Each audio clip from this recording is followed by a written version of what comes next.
But as I dressed and put on makeup, touched the little tinted liquids to my skin, and watched the hand in the mirror move alongside my own, I rebuilt my connection to the face that I took outside and pointed at those around me.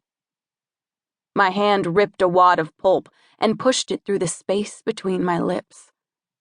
Juice crawled down the side of my palm. Like the moon, my mouth in the mirror seemed to look a little bit different each day. It was summer, and the heat hadn't yet tightened around our bodies, making us sticky and moist, trapping us in a suit we hated to wear.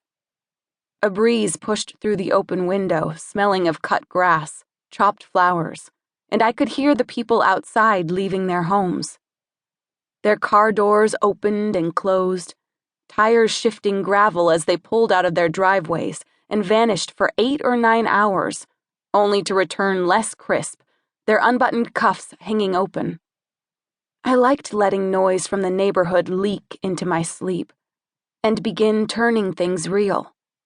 I liked it, except when I hated it. Hated how close the houses were to each other. Hated that the first outdoor thing I sighted each morning was my landlady's swollen face as she poked her head out the door to grab the newspaper.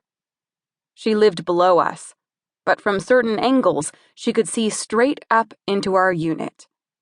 Every day she bent down to retrieve it, then turned around, craning her neck to peer in through my bedroom window, checking to see if I'd spent the night in my room.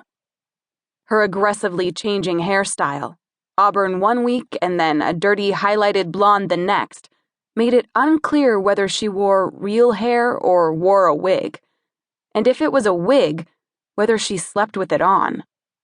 My roommate B said it was like she was a fugitive inside her own home, someone living on the run without going anywhere at all. In the house next door lived a couple of college kids who kept the TV on at all times, even when they left for their classes or jobs or whatever responsibilities they had. Their screen glowed through the night, casting blue light on an empty couch. It went dark only when the kids were in that third bedroom, the one I couldn't see from our apartment. Sometimes, for variety, B and I watched the TV in their house instead of the TV in ours, though at that distance, we could only guess at what we were seeing, flipping through the channels on our end to find a match. Across the street, there was a family with a dog that slept most of the day, but a few times each afternoon, it ran to throw itself at the front windows, smashing its muzzle against the glass and barking until the sounds it made warped and hoarsened. I'd get up from my desk to see what was wrong, but there was never anything to see, not even a squirrel.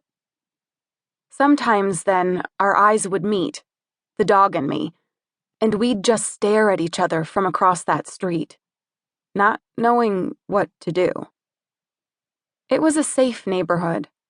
There was nothing you could complain about without sounding crazy. The sun was bright outside, and I heard birds hidden in the trees, swarming the bushes with sounds of movement, calling out, bending small branches beneath the weight of their small bodies. Thumping sounds came from the other side of the bedroom door. It was B moving around our apartment. One small thump from the living room, and another, and then the sound of something being dragged across the floor. I heard her going to start the coffee maker and then giving up, opening the refrigerator and giving that up too. Standing still in the middle of my room, I tried to gauge how much I could move without letting her know that I was live. She couldn't assume that I'd be conscious this early in the morning, but that wouldn't stop her from checking every 5 or 10 minutes, pausing to listen for the sounds of someone wakeful. Then sometimes she'd sit herself near the door, ear against the door jamb, and talk toward me as though we were having a normal conversation. She'd talk toward me until I responded. B said the apartment was lonely when I wasn't awake. She said if I was sleeping, I was as good as dead. She meant in terms of companionship, interactivity, my ability to help her make breakfast for herself. When B did eat,